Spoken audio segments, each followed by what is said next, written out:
గట్టిగా సమాచారం. ఇంకా తర్వాత మరి మీరు ఇంకేమైనా అడగదలుచుకుంటే అడగండి.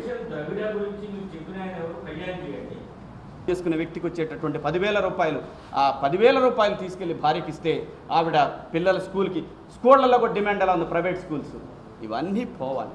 ఆ 5,000 కడితేనేనమ్మా అని అంటారు. వాడు సంపాదించే 10,000 రూపాయల నుంచి 5,000 ఇస్తే కుటుంబం బతికేదేంటి? వాడికి ఉంటుంది నేను బాగా చదివించాలని. ఎంతకాలం ప్రైవేట్ స్కూల్లో చదివిస్తాడు వాడు?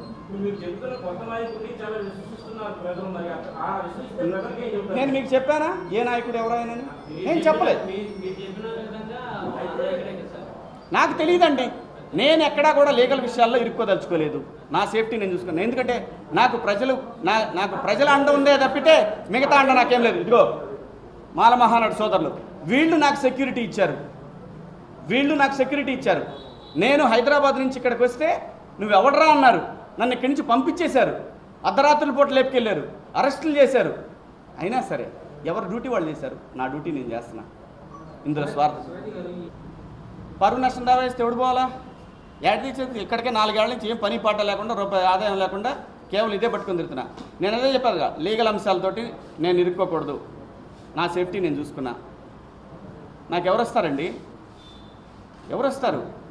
ఎవరికి వాళ్ళు ఏ పార్టీని ప్రశ్నించినా ఆ కులం వాళ్ళు తిడతారు. ఎక్కడ తెచ్చేదండి? నేను దీన్ని అడ్డం పెట్టుకొని ఈ ఆపరేషన్ పెట్టారు వాళ్ళు. మన మధ్యలో ఉన్నటువంటి డిఫరెన్స్లు పెట్టుకొని ఆపరేషన్ పెట్టారు. థ్యాంక్ యూ అండి.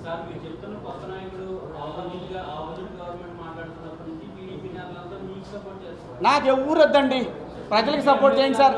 నాకు కాదండి.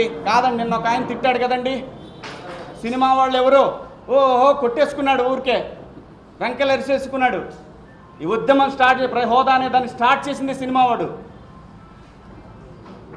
సినిమా వాళ్ళు ఎప్పుడు కూడా పార్టీలన్నీ కొట్టుకుంటుంటే వచ్చి ఇరుక్కోరు దాంట్లో. ఈ ప్రాంతం మీద పిచ్చి ఉంది కాబట్టే నేను వచ్చాను. నేను ఎవరికి భయపడలేదు. నేను నమ్మిన దాంట్లో నిజాయితీ ఉంది కాబట్టే నాకేం జరగలేదు. ఇందులో ఏదైనా స్వార్థం, నాకు కనుక స్వార్థం ఉంటే అసలు నేను రాను దీంట్లోకి. చక్కగా అక్కడే ఉండేవాడిని, చక్కగా నా పనులన్నీ చేయించుకునేవాడిని, డబ్బులు సంపాదించుకునేవాడిని, అశాశ్వతమైన డబ్బులు సంపాదించుకునేవాడిని. అదేం లేదండి. Thank you so much sir. విషయాలన్నీ ఉంటాయి నా వీడియోలో చూసుకోండి. ఎవరు వేశారు సరిగ్గా? సో కాబట్టి నేను అన్నాను, అది చూసినాక మీరు నన్ను ప్రశ్నలు వేయండి. నాకేం అవసరం చెప్పడానికి? ఆలోచించుకోండి అని చెప్పడానికి ఈ వీడియో ఇది చేసింది. ఈ వీడియో ఆలోచించుకోవడానికనే చెప్పేస్తాను. మళ్ళీ గుర్తుపెట్టుకోండి, నేను ఒక స్కూల్లో ఒక డయాగ్రామ్ వేసి ప్రాజెక్ట్ గురించి చెప్తారు కదా, అలా చెప్పాను. పైన జాతీయ పార్టీ ఆపరేషన్ ఏంటి, దాని తర్వాత అధికార పార్టీ, ఆ తర్వాత కుడి చేతి పక్కన ఇంకో ముఖ్యమైన పార్టీ, మధ్యలో లీడ్ చేసేది ఒక కొత్త నాయకుడు. ఇలా చెప్పాను. గుర్తుపెట్టండి. ఒకవేళ నా బోర్డు మీద అక్కడక్కడ కనపడకపోవచ్చు, ఎందుకంటే మనకున్నటువంటి సౌకర్యాలు చాలా తక్కువ. అసలు అది చేయడానికి నానా గడ్డి తిన్నాను నేను. అది బయటికి పోకూడదు. ఏంటండి వీడియో నచ్చిందా? అయితే ఓ లైక్ వేసుకోండి, లేదంటే ఓ కామెంట్ చేయండి. ఎప్పటికప్పుడు మా వీడియోస్ చూడాలంటే సబ్స్క్రైబ్ చేసుకోండి.